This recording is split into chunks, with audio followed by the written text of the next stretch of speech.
สิเอาน้ำอยู่หันลงมาเห็ดหน้าแรงอยู่นี่อืมบ้านเฮาก็สิเอิ้นว่านาแซงเนาะมายามเว้นนี่เย็นแท้ๆนี่นั่งจิบกาแฟพี่น้องจิบน้เดี๋ยวบ่ใส่เกิบเนาะลงำบ่ใส่ก็ได้ธรรมชาติเป็นเหตุบอลไว้ให้ถ่ายรูปเลยลงมาทางนี้ถ่ายรูปได้ โดยสบายดีเด้อพี่น้องเด้อสบายดีตัวแรงๆพี่น้องมาเมื่อนี้กะที่แปลงหูแปลงตาได้จักน้อยพากันมากินน้ำพี่น้องสั่งน้ำนะเพื่อนโดยสบายดีเด้อมามื้อนี้คือบรรยากาศแปลกๆกันเนาะบรรยากาศพี่น้องดีแห้งอีหลีคนทาง จักซื้อห้านที่ไหนลืมละในป้าย เป็นหาน้ำเพิ่นขายแต่น้ำแบบมีบ่อนั่งซิวๆนำนะพี่น้องนั่งได้เด้อพี่น้องรีวิวได้ แต่ว่าอันเป็นแบบบ่อนนั่งลิ้นแบบว่าเขาซื้อน้ำแล้วเขาก็มานั่งลิ้นเนาะแต่ว่าทางผู้ได้ยินเสียงนะมันแบบเสียงรบกวนหลายก็เลยลงมาพี่ ทั้งพุ่นซื่อเอิ้นเป็นบึงหวะแม่นเป็นบึงหวะเพิ่นสิเอาน้ำอยู่หันลงมาเฮ็ดหน้าแรงอยู่นี่บ้านเฮาก็สิเอิ้นว่านาแซงเนาะน้ำแห้งพี่น้องเบิ่งตัวนี้อยากล่มแน่เลยเขาเนาะกำลังแก่เพิ่นเกี่ยวแล้วผู้เพิ่นปั่นอยู่ครับเทิงได้อยู่เทิงทางดินแดงๆเพิ่นคูนแต่เก่าได้หันนะมีทางลงนะพากันมาถ่ายเพลงกับอ้ายเด้ถ่ายนี่บ่แม่นกระตูบเท่าเจ้ากระตูบหลังนั้นบ่จัก แม่ เนาะ นแต่ว่าเพิ่นตอนนั้นน่ะบ่ได้เฮ็ดตอนนั้นมันเป็นช่วงยามแรกนี่แหละบรรยากาศดีแห้งพี่น้องป้าพี่น้องเอ้ยมาบัดนี้นะเพิ่นจนสิเกี่ยวข้าวเลยมาผัดมีบ่อนเกี่ยวใหม่พี่น้องเพิ่นเฮ็ดลงมาย่างมาได้ถึงเอาไม้ไผ่เนาะมาผ่าสังไผ่แม่นบ่ไปสังไผ่เลยก็เพิ่นผ่าเลยก็ตอกเนาะงามเลยแบบว่าเป็นแป้งๆนะคะวางเพิ่นตั้งห้านนี่สิอยู่แคมป์บึงหวะนี่พี่น้องอยู่แคมทางเลยอยู่บึงหวะออกมาจากตัวเมืองสวรรณเขตนี่ก็บ่ไกลปานใดแม่นต้องมาเข้ามาทางนี้แม่นแบบเฮาเสิร์ชหาในแผนที่แบบบึงหวะสิขึ้นเลยมาพี่น้องบ่ได้มาโดนแล้วก็เลยว่าอยากมาพาไอ้ทีมเพิ่นมาบรรยากาศก็ดีเนาะก็บ่ได้ไกลเฮือนปานใดมายามเว้นนี่เย็นแท้ๆนี่นั่งจิบกาแฟพี่น้องจิบน้ำพอดีพากันซื้อน้ำก็เราจะออกอาหารเนี่ยแล้วก็น้ำเนี่ยยังกินกันมีบ่มีผู้ภาคนะกับมีห้านเดียวกันกว้างๆนะสิเป็นเดินทางแค่บึงหวะพุ่นละก็สิงามทางนั้นก็ได้แต่เฮาสิบ่ได้ไปทางนั้นเพราะว่าเพิ่นเปิดเพลงนี่ไปย่างลงไปทางทุ่งนาลงมีบ่โคตรเกิบลงมาโคตรบ่โคตรไว้เลยโคตรนี่ล่ะโคตรนี่ก็ได้เนาะโคตรเกิบไว้นี่ล่ะเพิ่นว่าไปได้ตัวเราไต่พายเลยพี่น้องขอปดเกิบอาหารเด้อลงนี่ไปลงแต่บ่ใส่เกิบเนาะลงบ่ใส่ก็ได้ธรรมชาติเคยลงอยู่วะเคยขึ้นอยู่แต่น้อยจนใหญ่ได้อยู่บ้านจ้ะอยู่บ้านเพิ่นก็เฮ็ดบ่ใช่บ่มีมันแบบบ่มีบ่อนท่องเที่ยวบ่มีนี่เป็นหยังเนาะแคมป์เขาดาวคือสิบ่ได้มื้อล่ะ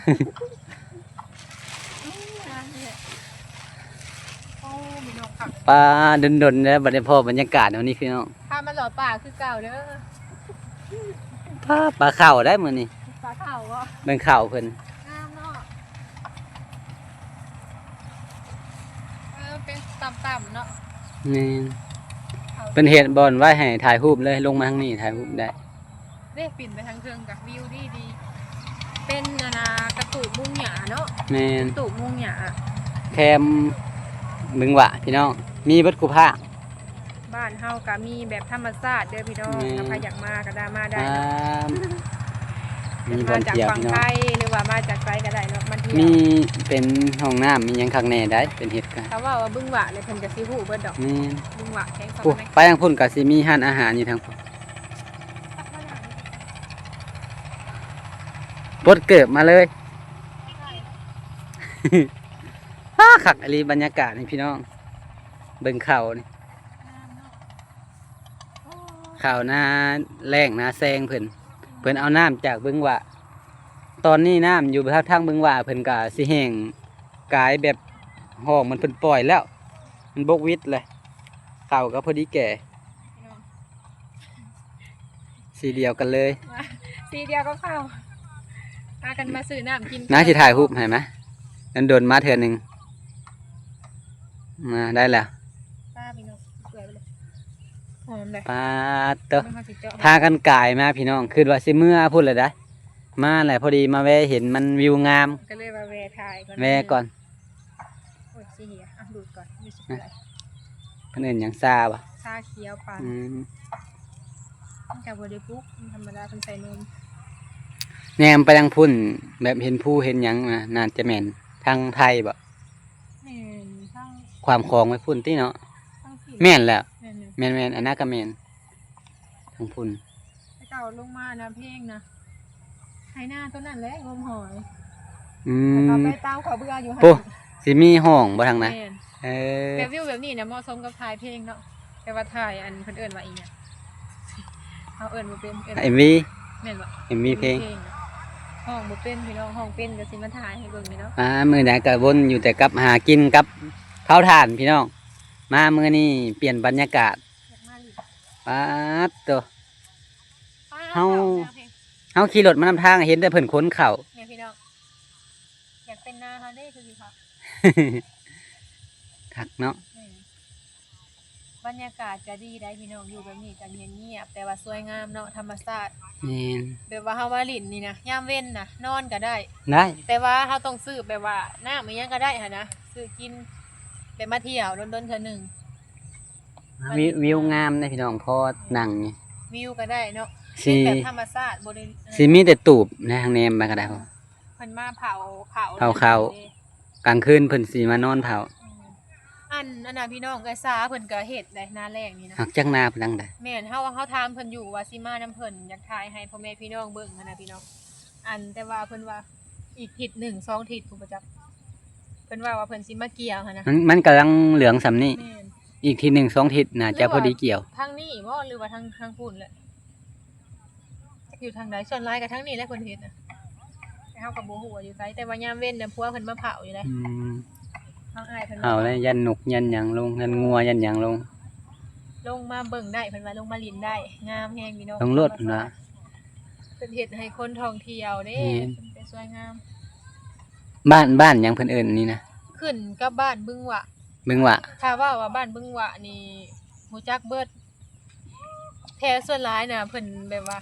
แท้หมู่ดาหารนี่ก็า แม่นส่วนหลายพี่น้องทางนั้นมาหลาย แม่นเพิ่นมาลิน มันอยู่ใกล้ความครัวมา มารีวิวอีหยังนี่แหละเห็นอยู่ เพิ่น เอาลง เป็นสิมาลินนี่แล้วก็ไปไหว้พระธาตุอิงห้างอยู่ใกล้กัน ส่วนหลายก็เพิ่นเอาลงในเฟซเฮาก็ฮู้นํเพิ่นนั่นแหละ เวลาเพิ่น อยู่ใกล้เสือกบ่มา แม่น บ่ เพิ่น ฮู้ ถ่ายลงแล้วก็คิดเห็นว่า คืองามแท้บ่ เป็นตางามแท้อยากไปถ่ายรูปเด้วะ ถ่ายรูปแล้วบางทีก็บ่ได้เอาลงดอกพี่น้องถ่ายไว้ งามเนาะเป็นแบบว่าธรรมชาติเลยพี่น้องยังดีได้เนาะอุดมสมบูรณ์ได้เฮ็ดหน้าแล้งอยู่ หญ้าเขียวแท้เนาะเลี้ยงงัว ทางนี้สิเป็นบ้านบึงวะว่าเพิ่นเอิ้นสิอยู่แคมป์บึงเลยพี่น้องแคมป์ ทั้งเทิงน่ะก็ สิเป็นแบบว่าอ่างเก็บน้ำ แม่นอ่างเก็บน้ำ สิเป็นอ่างเก็บน้ำเป็นหน้องใหญ่คล้ายคือฝายมาแล้วกัน เด็ก แบบว่าคันหนองนี่ก็ เด็ก คัน เป็นปล่อยลงมาในหั่นแหละ คันคูนี่ก็สิเอิ้นว่าสำกับหายหั่นแหละพี่น้องแต่มีทางน้ำลงมา น้ำตามที่ขี่รถมาบางทีนี้บ่เก่งแน่เบิ่งน่ะวิทย์แล้ว แม่น มันวิทย์ปากท่อปากหยังล่ะ เป็นกระปล่อยลงมา พอดีเข่าแก่ พอดีงา บ้าๆย่างไปเบิ่งบนเพิ่นเกี่ยวนี่ เพิ่นเกี่ยวแล้วเพิ่นก็ยังบ่ทันพูดเนาะเอาพูดแล้วงามนี่ เพิ่นเกี่ยวแล้วท่านี้บ่เปื้อนติเนาะเฮาย่างลงมาเลยย่างขึ้นทางตูบมันคือเก่า มีแต่หญ้าเนาะหญ้าก็ได้คือสิมีหลายคนอยู่ดอกลงมานี่ ลงมาลีมาเบิ่ง แม่นเฮามานี่พอดีเหมาะเลยพี่น้องเพอเป็นตอนแรง นี่ ถ้าเป็นตอนเพลนี่ก็ฮ้อน เพิ่นเกี่ยวแล้วเนาะ เป็นเกี่ยวกำคือสิแม่นเกี่ยวมื้อนี้อันนี้น่ะสิเกี่ยวเพลนี่ได้นี่ เกี่ยวใหม่ๆเลย เกี่ยวเลยก็เพิ่นก็ปากไว้ก่อน บ้า ให้มันแห้งเด้ เอามาบ่ทันเนาะเพิ่นเมื่อก่อน สิเกี่ยวน้ำบ่ สิเกี่ยว เพิ่นหาก็เกี่ยว แบบว่าอันน่ะหาบ่สุกแล้วเพิ่นเป้าไว้ก่อน แม่น เพิ่นเกี่ยวเอาแต่ตัวเหลือง เพิ่นสิเอิ้นว่าข้าวพาย แม่นบ่ แม่น งามเนาะ เพิ่น ได้พี่น้องประมาณ 3-4 โมงนี่ที่ตะเวนขึ้น เพิ่นผูกทงยางไว้เต็มเลยพี่น้อง ตะเวนสิลงหั่นนะตะเวน เพิ่นสิเอาไว้หลายหนุกบ่ แม่น เต็มเบิดเลยทางใดก็กระสอบกับทงยางกับหุ่น หุ่นก็อันบ่อยากให้นกลงมาจับเขาเพิ่นเลยนะ มันไล่กา ทางเทิงนี่สิเป็นสวนมักแตงสวนมักเล่นเพิ่นงามเติบอยู่นะ เนี่ย งามเนาะ สวนมักแตงเพิ่นได้อันน่ะ ปลูกไว้เนาะ นี่มักแตงกับมักเล่น เพื่อนเพิ่นอยู่ใกล้นี่คักแล้วนี่ แม่นวิวงามเนาะ แม่นได้ แนมทุ่งนาเลยเฮาอยู่ใกล้ทุ่งนานี่ก็คือสิดีนะตื่นมากะ มาลินกับบ รรยากาศคือ บ่ สิ ได้ ป้า ย่างพี่น้องได้แต่น้ำแซ่บเลย เพิ่นเฮ็ดตูบคักคือสิแม่นเพิ่นนอนนาทางนี้เพราะว่าเพิ่นเอาข้าวขึ้นไว้น่ะคือสิปะบ่ได้ดอก แม่น หลังกะซีคักในกะสิยุ่นๆทางนี้แหละ มันมีปูมีปลาหลาย เป็นขวางเฮแต่เก่าได้ยินแต่เพิ่นว่าเพิ่นมาใส่หมองถึงขวางเฮกะสิประมาณทางนี้แหละนี่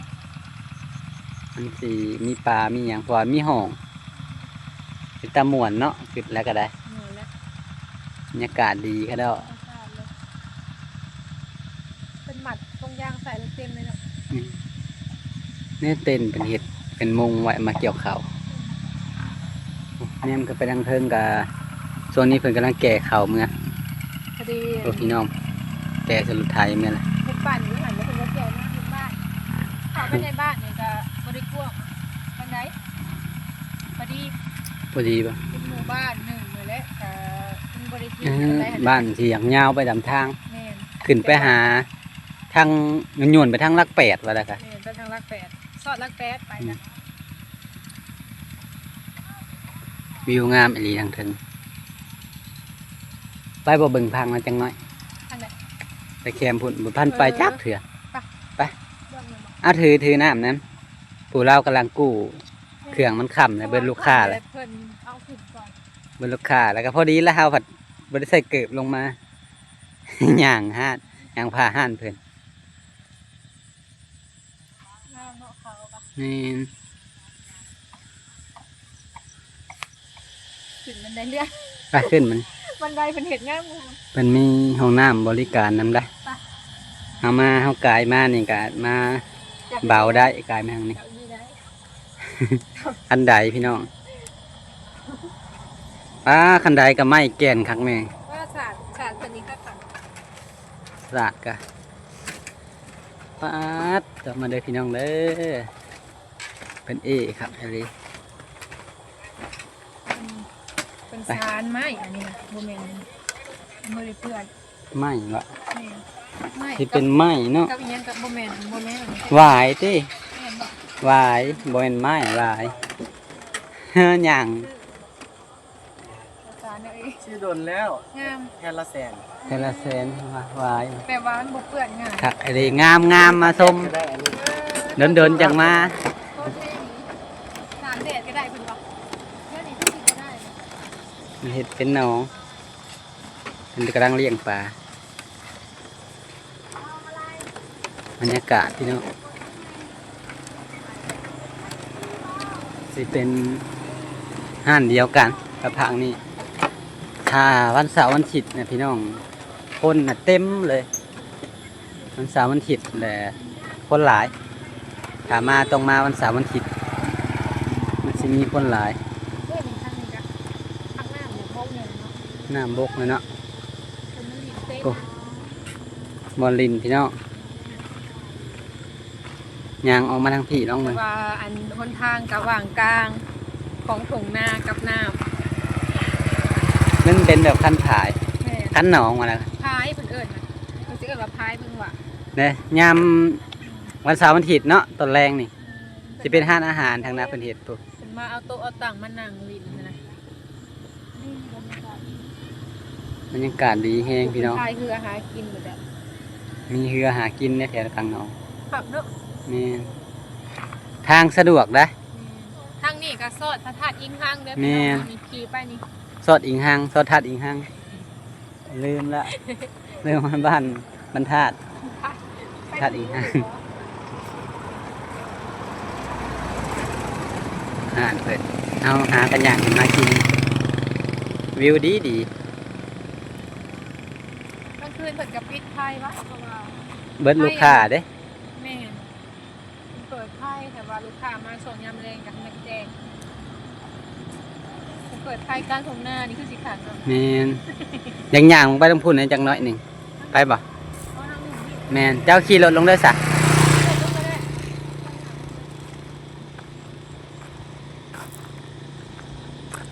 เป็นห้านกาเฟ่ห้านน้ำพี่น้องมีคูน้ำจะเป็นแบบค่ายอเมซอนแบบธรรมชาติแม่ลืมไปแล้วลงมาทางแคมหนองพี่สิมีแต่ห้านเนี่ยเปิ่นปิดแล้วมันคำเลยมันกะบ่ได้ไกลเฮือนปันใดก็เลยพากันถ่ายคลิปเอาบรรยากาศจังน้อยก่อนจังเมื่อเป็นห้านบนให้หนังในพี่น้องเด้อแถวทึงนี่ก็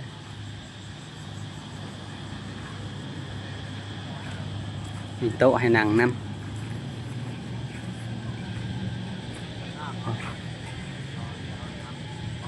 บรรยากาศพี่น้องดนตรีเป็นขี่รถมาเก่งยางมาไม่ผัดที่ลาวก็เขาจะเกี่ยว ส่วนหลายพี่น้องทางไทยเพิ่นก็มาเที่ยวหลายเลยแถวแคมหนองนี่ยามน้ำบกยามนี่ทางไปทางนั้นล่ะสิมีเป็นแบบเพิ่นลงมาจอดรถแคมปิ้งพี่น้องแถวนี้ก็แมนมันสิเป็นหาดต่อกันเลยเป็นแบบเป็นเดินวันเสาร์วันอาทิตย์ประมาณตอนแรกวันเสาร์วันอาทิตย์แหละเป็นภาควิชาภาคการแหละสิพากันมาลิ่นมาเที่ยวมันบรรยากาศดี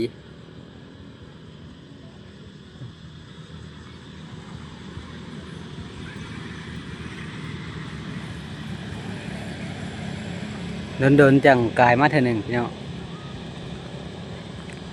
ปูปลานี่กะอุดมสมบูรณ์ทางนี้พี่น้องได้ยินเพิ่นหาอยู่หากินเพิ่นว่านะหลายเพิ่นใส่เบ็ดใส่มองก็เต็มอยู่ขำแล้วเพิ่นยังใส่มองใส่หยัง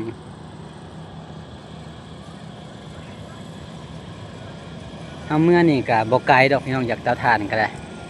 แต่ว่าหากบ่ได้สู่มามันกะคนละเส้นทางกันถ้าสิว่าไกลกะบ่ไกลแต่สำหรับห้ามบ่มีเวียกมีหยังกะบ่ได้สู่มา